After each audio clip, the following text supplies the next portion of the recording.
Hi everyone, welcome back to another episode of How to Login. In today's video, I'm going to show you how to download Roblox on your PC. Keep watching the video till the end and don't forget to subscribe to our channel by hitting that subscribe button. Also press the notification bell icon so that you'll never miss another upcoming update from us. Open up your web browser first and go to the search box at the very top. Type in www.roblox.com and press enter. This is the official website for Roblox, and once you log into your account, you'll end up in the main home screen. Since we have logged into Roblox using our web browser, if you want to download the application on your PC, then you can simply do it by clicking one of these games over here from the main home page. And if you click on this play button right next to the game, wait for a few seconds and there will be a pop-up that says download and install Roblox. Click on the download button and you'll be able to see Roblox Player Launcher.exe downloading on your computer at the upper right.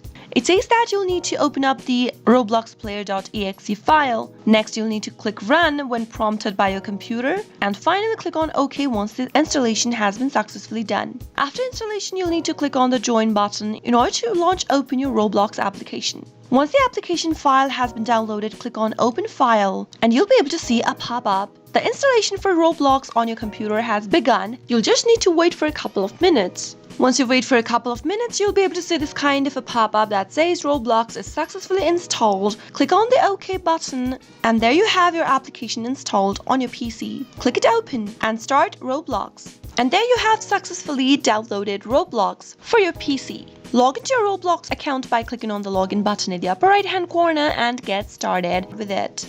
That was how you can easily download Roblox application on your PC. I hope the tutorial was helpful to you. If it was, go ahead and give us a thumbs up. I'll be back soon with more tutorial videos like this. Thank you for watching.